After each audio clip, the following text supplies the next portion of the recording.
Somewhere you find that they look like the same. Not necessarily tribal or regional. But I have said that.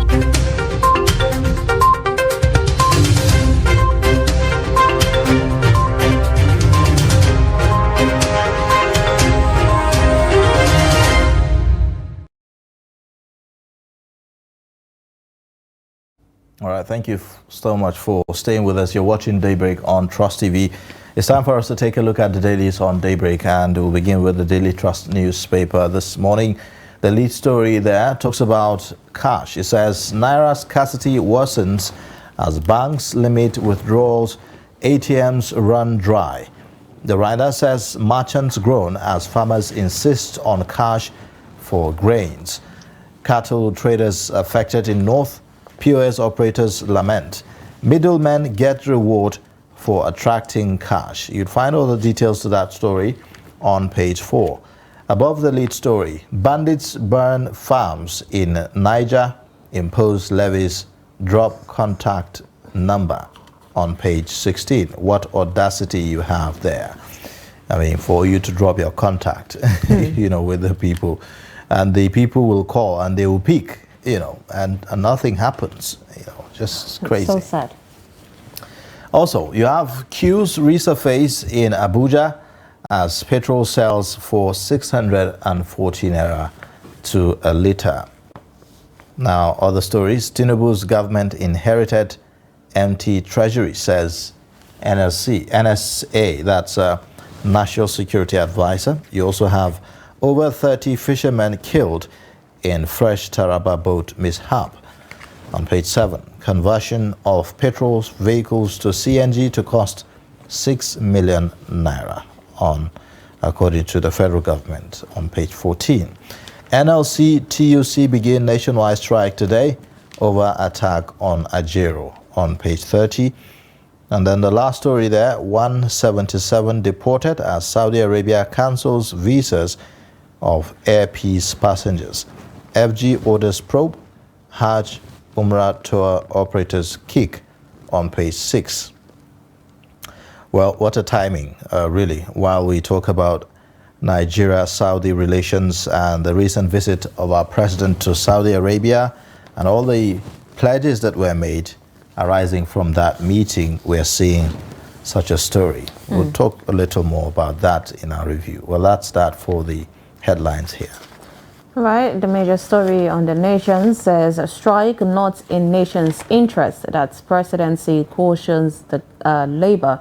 The NLC-TUC declare industrial action over assault on Ajero and AGF respect court order. This is the major story. Below the headmaster, it says the ex-UK PM Cameron joins Sunak's government as foreign secretary. We have the judges pay to go up.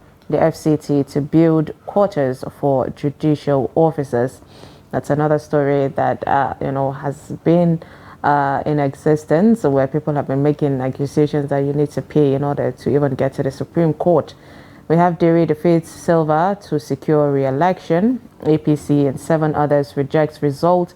Uzodinma Ododo unveil their plans. Tinubu Buhari governors final polls. At the bottom there, it says Nigeria tops in Africa with 1.350 mbpd oil production. At the top of the page, we have experts cancel WAEC over computer-based WAEC. You'll find this on page 6. Saudi stops 177 Nigerians from entering the country, and government launches the probe on that. Where federal government streamlines borrowings by states. UBA secures $150 million trade facility from Afrexim Bank. Now, these are some of the stories on the nation this morning. Right. Let's take a look at the Vanguard newspaper this morning. And on the Vanguard newspaper, you have the lead story that says, shock as Saudi Arabia cancels visa on arrival for 264 Nigerians. And that's the lead story there. And then also you have other stories above the masthead. NLC TUC begin nationwide strike today. Plateau, protesters storm Supreme Court over sack of 4 PDP members from National Assembly. Tinubu to NJC, appoint qualified lawyers to Supreme Court Appeal Court bench.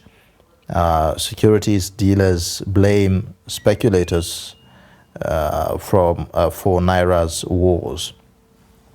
All right.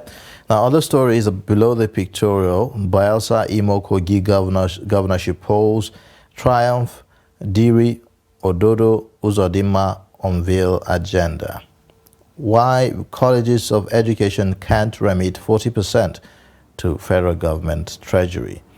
You also have insecurity. You've done well, Ribado tells CDS service chiefs. These are the main stories on the Vanguard newspaper this morning. All right, this is the much that we can take on the newspaper's front headlines. But joining us is Dr. Theophilus Abba, the Program Director of Daily Trust Foundation. Good morning, sir. Thank you for joining us. Good morning. Thank you. All right, let's start with, your take on, even though that was what we, discussed earlier, but what's your take on the strike happening right now between Labour and the TUC, and also the drama from the presidency saying that it's not in the interest of the nation? I think the strike is due to the assault on Ajero, the NLC president, and I personally feel that action was condemnable. You can't assault NLC president for whatsoever reason, even if it is, symbolically, because he's the head of Labour in Nigeria. Even if there are issues, he should not be assaulted the way he was assaulted. And from his own testimonies, the police has, have launched a kind of investigation into it. He claimed that the police assaulted him and handed him over to thugs. That should not be allowed in a country like Nigeria. If he had committed any crime, what the police ought to do, was to, arrest him, perhaps, then take him to court, but not to beat him up and hand him over to thugs to torture. When I saw his, his photograph, I was ashamed. I was so happy because I was unhappy because I didn't expect that kind of thing to happen to somebody of his status in a country like Nigeria. Now, I don't think that NLC should declare a nationwide strike because of that, because there are other things they ought to do. No, according to them, though, it's not just because of that. They made, list of what needs to be done about the arrears that the government promised, about the 30,000 Naira minimum wage increment. Yes. So there's a lot of lineup. I know, because some of these things, but what I feel is that we need to know the level of negotiation with government before you can say, well, we are going on strike. Because this issue has been recurring right from even the early days of the Tinubu government, tries to go on strike. I think this is the third time that NLC and TUC want to go on strike. But what makes this one different is the fact that you are adding the assault on Ajero to it. Because you see, Nigerians need to be convinced sincerely that the NLC and TUC are actually negotiating and pressing hard, for government to do something, that will alleviate or cushion the kind of pains we are passing through now. Sincerely, from what I feel, I don't think the TUC and NLC have actually done enough to convince us that, look, they have genuine and seriously articulated, options for government. What we hear is, initially, one of the strikes, I remember, it was about, a lot of things that was happening to labor unions in Lagos and in Imo. There was suppression, oppression, and all this and all that. Then they added that the Tinubu government was not doing enough. Then the next one, we heard it was about, the subsidy removal, and it was a half-hearted thing. It didn't really, they didn't do it in a manner that would should demonstrate seriousness. So even this one, what is overshadowing it is the assault. Because I have not read a well-articulated position by NLC and TUC. And now, like the last one, they signed an agreement or MOU with government that where they want to go and fiscally inspect this. They want government to do this for farmers without timelines. You understand? You want fertilizers to be available. There are no timelines. You are talking of some wages, 35,000 being paid. Under what condition? You know, so the things are not well articulated. Even when they signed the MOU with government, I looked at it and I know this MOU does not hold waters. You understand? Because no timeline, nothing you can hold to. I say, okay, the content was very vague. If I knew I was going to discuss it, maybe I would have brought it. The content of the MOU was very, very vague. And I was asking myself, you can't attempt to say you want to negotiate with the government and you come out with a sheet of paper that is neither here nor there. You know? So I don't think the TUC and NLC have proved to Nigerians that they are genuinely fighting for the cause of the ordinary Nigerian. I don't think they have done that so well. So I'm feeling that they are losing credibility. I mean, we see it on based on what Nigerians are saying about different social media platforms, saying that, okay, we don't even know what you people are saying. Yes. It's like they don't, apart from having press conference, the NLC and TUC don't make efforts to explain to Nigerians the plans of what they have. You know, there was a time they had, it was a protest, and at the end of the protest, they went to the villa, they were smiling and doing photo ops. And I was saying, what do you mean? You see, if you really wanted to protest, it wasn't like the time you do photo ops with the president or with some vice president, and then you now demonstrate to Nigerians that, oh, you are rubbing shoulders with the high and mighty. That was my own interpretation. I may be wrong.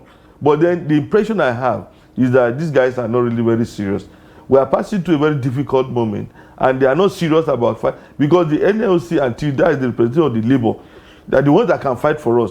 If the National Assembly fails to do so, we have to fall back on the NLC. Apart from NLC and TUC, who should fight for us, then the CSOs. Of course, we know the CSO, how much can they do? They don't have much. They can only advise, they can only talk. But NLC has some measure of capacity. But if they are not doing it seriously, then we are undone. The National Assembly is supposed to checkmate government. They are not doing anything. They are relaxed. You know, things are going bad, people are going hungry. They don't care. All right. You know? Well, there's another story here that I think that we should look at. Earlier, during our discussion, we talked about the Nigeria-Saudi relations, where we, sought to analyze some of the pledges that were made arising from the meeting of President Bola Tinubu with the Crown Prince in Saudi Arabia. And now we are seeing this story: 177 deported as Saudi Arabia cancelled visas of Air Peace passengers. So this is coming, you would say, in the wake of a visit that was meant to strengthen ties between Saudi Arabia and Nigeria, where we even had promises made regarding making huge deposit to boost our foreign exchange and so on here in Nigeria. And then this happens. Is this not contradictory? Well, I think this is the second time this kind of embarrassing thing is happening to Nigeria in recent times. Remember, the president went to UAE, and we are told that there was robust agreement and visa ban on Nigerians was going to be lifted. And not, so it was celebrated. Oh, this is a breakthrough. This man is taking action. His diplomatic moves are helping the country and all this and all that. And up to today, I don't think the issue has been resolved, because the Saudi authorities did not corroborate what the president or the president's may said, that look, there was a lift of visa and all this and all that. And so many Nigerians who thought that, oh, by that visit, they would now begin to do business, with in Dubai, going there to import and do some. They were disappointed, because up to now, I don't think that situation has been resolved. It was like a PR team for the Tinubu government to say, there was this impulse, he has already been able to break through. Then these two, it's happening, about maybe 3 months after. Because we were thinking that, going to Saudi Arabia, they have a very good oil management policy. The system there is great, and they have agreed to, invest in our refineries and all this and all that. So when I read it, I was quite happy. Now, under that atmosphere, I didn't expect the immigration in Saudi Arabia to begin to turn back Nigerians. Now, the issue has been lingering about this, which carrier should leave Nigerians to Saudi Arabia for either lesser Hajj or the Hajj. You understand? It has been on.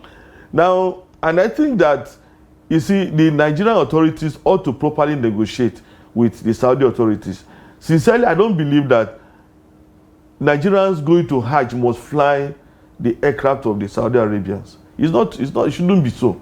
You know, because... I mean, we are talking about how to show up foreign exchange, isn't it? And we discussed this earlier with the economist Steve Nwachukwu, who also said, who actually said that when we talk about, you know, the Saudi making promises of boosting our foreign exchange and so on, isn't this part of the avenue, you know, to be able to do that? Yes, because if you are flying airpiece, you are actually paying in Naira. But if you are flying, what do you call it, any of their own airline, you know, at the end of the day, the Naira has to be converted to dollars. So you are doing our own resources.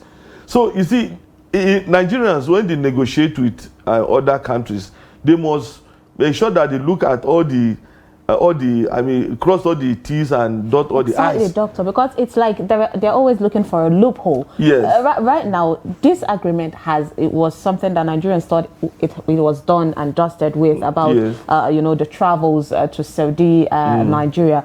But right now, they're trying to look for loophole, and they're saying that it has to be the national airline. So it doesn't make sense, because we know we have a lot of you know, independent. Of course, Nigerians ought to make it very clear that we don't have the national airline. We don't have a national airline at the moment, in the real sense of it. You know, there were attempts to bring together all the airlines, private airlines in Nigeria, to say, okay, all of you come together and become a national airline. But then, the interest, you know, the owners, they have to be convinced that, look, they will not lose their stake, and they have to be convinced about the management. So if there's no national airline, I don't see any reason why Air Peace, you know, I mean, as it recognized as a Nigerian airline, cannot convey, you know, pilgrims to Saudi Arabia. So is there a win-win in this? Because I can imagine that perhaps for the Saudi government, they are looking the losses that they're going to be making in terms of the money that they make from Nigeria when it comes to airlifting pilgrims, you know, to Saudi Arabia. I mean, we're talking about billions of naira annually, you know, hundreds of people. I mean, about 100,000 people at least travel annually to Saudi Arabia for Hajj. So, yes, maybe if you look at, you know, perhaps the money that the Saudi government will be losing from that transaction, if you have a local airline, or, you know, that is now taking passengers. But that would sound selfish to me, because when you go to Saudi, you spend money. You spend money. Even the money they spend will be much more than even the money for the, you know, because you go there on for a religious program. You spend money. People buy things. They rent hotels where they stay. They buy food. It is a so they spend a lot of money. Center, so I think Saudi Arabia makes a lot of money. I'm thinking that, you see, Nigeria needs to fine-tune that agreement at the highest level. You know, even if it means, I don't know what level of minister. I mean, how high will it be? Maybe the vice president. I mean, the president was there, and they had a meeting with if this particular issue is contentious, even the vice president can meet with whoever is there and to sort this out. Because if Saudi insists that only their aircraft should fly Nigerians, I don't think that is right. Yeah, but what I'm saying is, if this happens, barely 24 hours after our president was there, meeting with the crown prince, you know, to discuss some of these issues. But if this was, commitments were made, if this was not specifically discussed, then you can't fault the visit and whatever. No, I'm not faulting the visit. Yes, but I'm saying that we are talking about how to help Nigeria boost its local currency. So the Saudi Arabia should be considerate. Let me put it. I think that's what we are saying. Saudi Arabia should be considerate. You know, that look, I mean, you get a lot of money from these people who come. Nigerians are, I mean, in Africa, I don't know if there's any other country that has more persons going on Umrah or going for Hajj in the whole of Africa. You know, and so, I mean, Saudi Arabia should, consider this as a factor, because you make a lot of money from Nigerians already. You know, every now and then, if you don't see something, say, he has gone on Leicester Hajj, he has gone on, and then they spend money. So, I mean, just the cost of flying Nigerians to Saudi Arabia should not be like the reason why people should be denied visas. Okay. You know? All right. Away from that, I want to, take on your perspective on what is happening in the northern part of Nigeria, considering how earlier, immediately the president, took his office. So one of the things he actually mentioned was calling emergency on food security in Nigeria. We know how it has been, and right now it's becoming worse because there've been a case of bandits now giving people time and ultimatum for you to pay in order to even to farm. And right now it has escalated from that to now burning the farm before putting in a phone number to call, and they are making demands on you paying even after they've burnt your farm. So it's like you're starting from afresh. Now, we have been going back and forth on the security challenges, and the security agents are saying that they are not enough, like they cannot cover everywhere. So, Doctor, at this point, how do we cope on these things? Because we are close to reaching that point where there would be no food at all in Nigeria. Well, for those of us who have demonstrating interest in the insecurity in Nigeria, trying to look for solutions, I have said it again and again, that look, there must be a security, arrangement to protect the people who live in rural areas. And one of the pieces I wrote, maybe about 2 years ago, I looked at what happened in Nigeria. In the 80s and 90s, Nigeria was like hell, because almost every other day you hear terrorists have bombed this, terrorists have killed this, terrorists have attacked this, terrorists have overrun this for almost that decade. And what did they do? Like I said it. You see, what the Nigerians did was to say, okay, every local government, we have about 100,000. They are not policemen, but they are like a quick response force, young men who could respond to the attack, to any attack. So if you now say, okay, we have these 100,000 young men trained, who can respond, they are given allowance every month. As soon as there is any attack by terrorists, these guys are the ones who will go there, no matter where they are. Even if it's a village, they can move quickly to those villages, and repel them. And before you knew it, it was the terrorists who were begging. They said, well, we want to renounce, we want to do this. Okay, we can now enter into an agreement. You must stop this operation. You understand? And that was how terrorism ended. In Nigeria, it was actually in the 90s. And if you look at it, in Nigeria, this terrorism is over 10 years old. Even we are looking at what that of Northwest. It started about 15 years ago. So this is something that so you see, but right now, I'll give you an example. In my own village, if there's an incident in my village today, and you say, okay, you want to call the police, you can't get the police. Because we have a police post at local government headquarters. So it's far. So what we need is then if you call them, they will not pick. And how many of them are there? They will not more than maybe 5 or 10.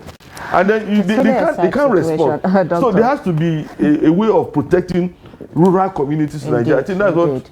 Thank you so much, Dr. Theophilus Abba, Program Director, Daily Trust Foundation. Thank you for your insight this morning. Thank you very much. Unfortunately, we have to go. A lot of stories here I would have loved for you to give your perspectives on, but we have to go. The story on the empty treasury that the current administration is inheriting, according to the NSA. The story on the field queues resurfacing in Abuja. 640 Naira to a liter of fuel. That's where we are today. This is 645. I bought it at 645 yesterday. I bought it at 660 today. So that's where we are today, this morning, as of this morning. So just to keep you abreast of where we're heading.